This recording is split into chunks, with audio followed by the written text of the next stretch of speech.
আজ খুব সকালেই ঘুম থেকে উঠে বাড়ির সমস্ত কাজ করে ফেলেছিলাম। পড়ানোর সময় হয়ে গেছিল। ভাইকে দেখলাম এখনো ঘুম থেকে ওঠেনি। কিছুক্ষণ পর ভাই উঠে গেল। সবাই পড়তে আসে, তখনই ভাই ঘুম থেকে উঠল। বড্ড দেরি করে উঠেছে। ঠান্ডা পড়েছে তো। ভাইকে বললাম, ভাই তাড়াতাড়ি ফ্রেশ হয়ে আয়, সবাই পড়তে চলে আসবে।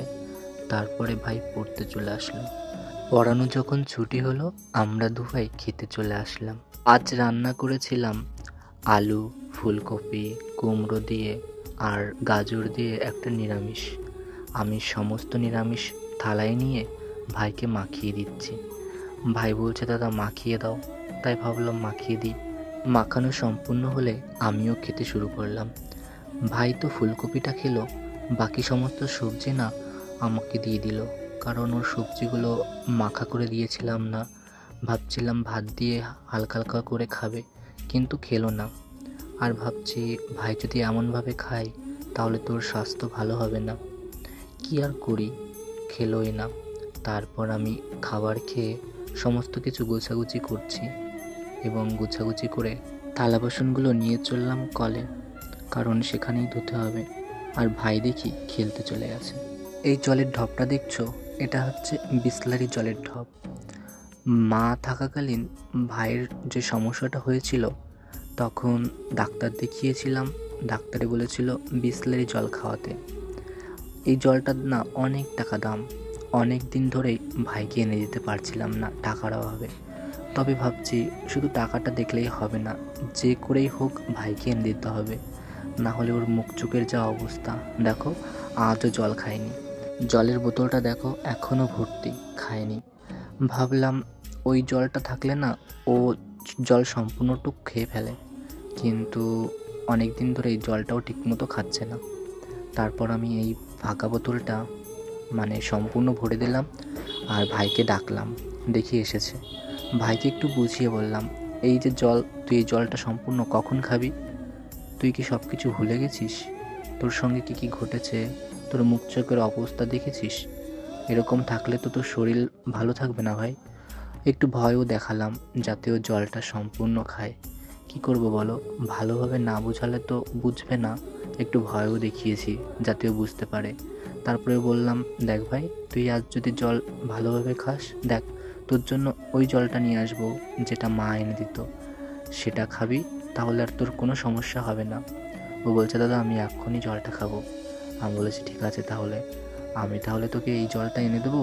তুই এক কাজ কর ভাই, এখন তো 12টা বেজে গেছে, তাহলে তুই স্নান করে পড়তে বস, আর আমি তোর জন্য জলটা নিয়ে আসি।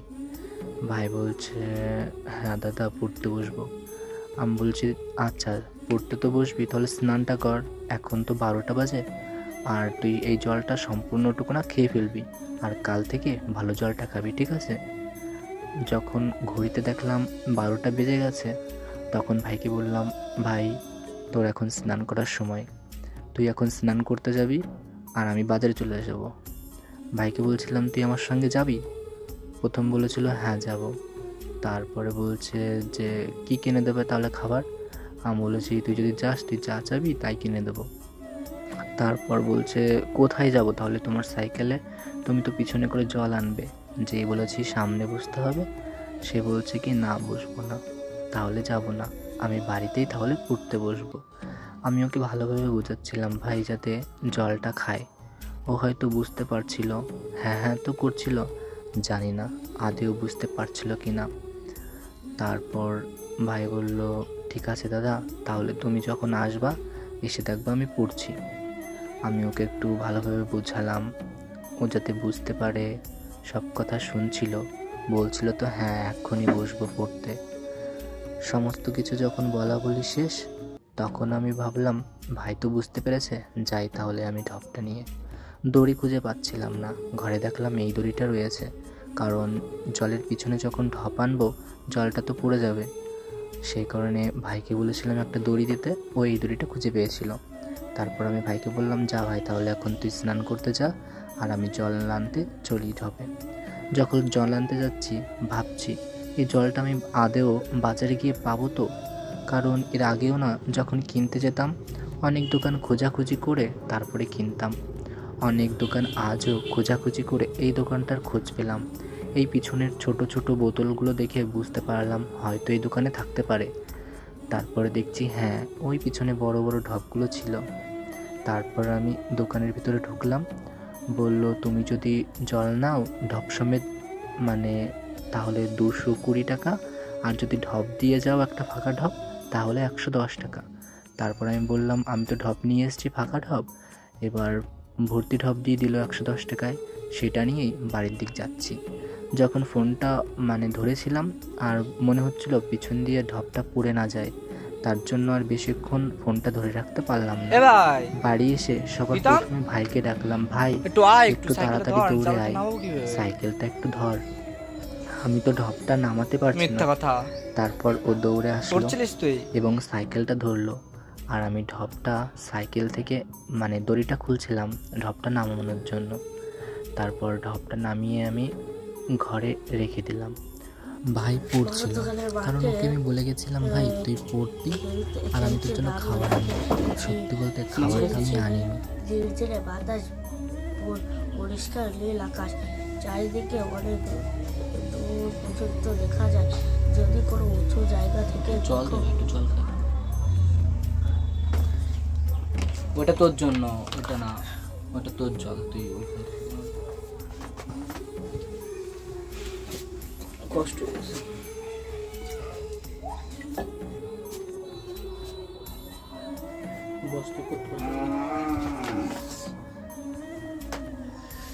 প্রাচীন কালে মানুষ বিশ্বাস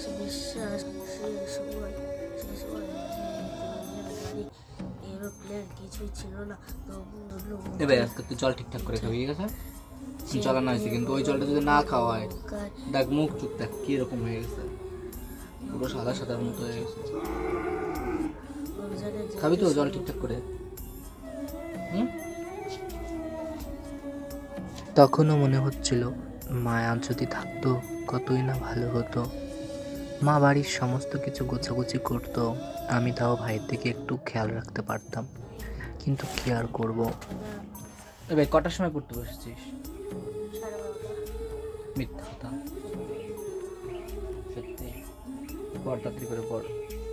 এদিকে ভাই পড়ছে আর আমি ওদিকে চললাম স্নান করতে। স্নান করে এসে দেখি একটু বিছানাও তোলা হয়নি আজকে।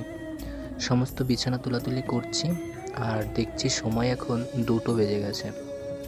এখন তো খেতে যেতে হবে। ভাই আবার কোথায় গেল কি জানি।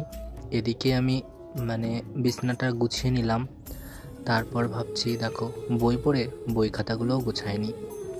বই খাতাগুলো গুছিয়ে ভাইকে রাখতে লাগলাম। আবার দুপুরবেলায় খেতে বসলাম।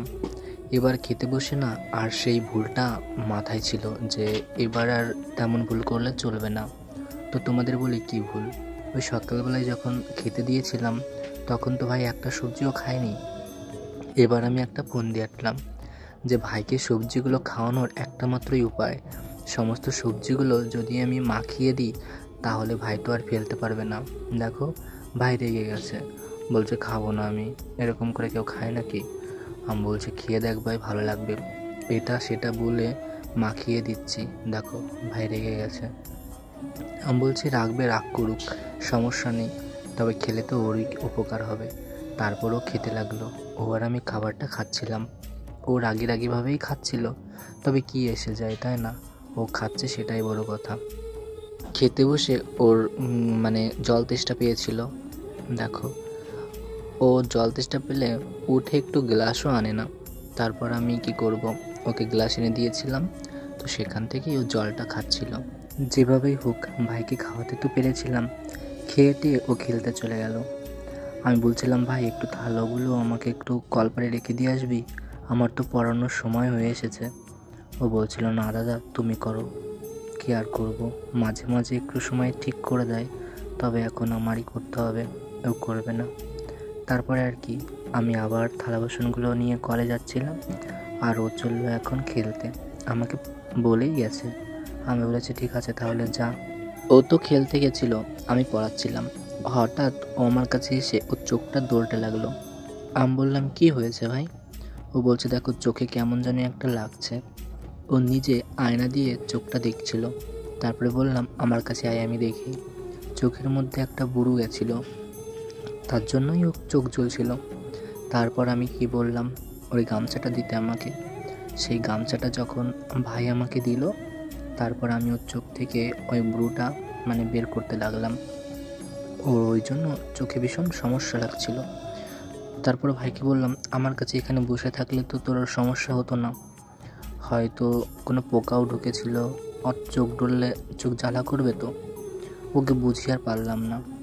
যখন চোখটার থেকে ওই বুড়োটা বের করে দিলাম, তারপর ও সেটাই করলো যে হয়ে গেছে, এখন চলে যাব। ছোট ভাইদের এই একটা সমস্যা, দাদার কথা শোনে না, আবার কখনো প্রবলেম হলে সেই আবার দাদার কাছেই ছুটে আসে, তাই না? কত মিষ্টি সম্পর্ক। আমাদের দাদা ভাইয়ের সম্পর্কটা যেন সবসময় মিষ্টি থাকে। তারপর আমি পড়াচ্ছিলাম আর মায়ের দিকে একটু দেখছিলাম। আমার মা সব কিছু দেখছে, আমাদের দেখছে, যেখানেই থাকুক সেখানেই ভালো আছে আর আমাদের আশীর্বাদ করছে। সন্ধ্যাবেলায় আমি আর ভাই মাকে সন্ধ্যা দিয়ে মাকে প্রণাম করে আজকের ব্লগটা এখানেই সমাপ্ত করলাম।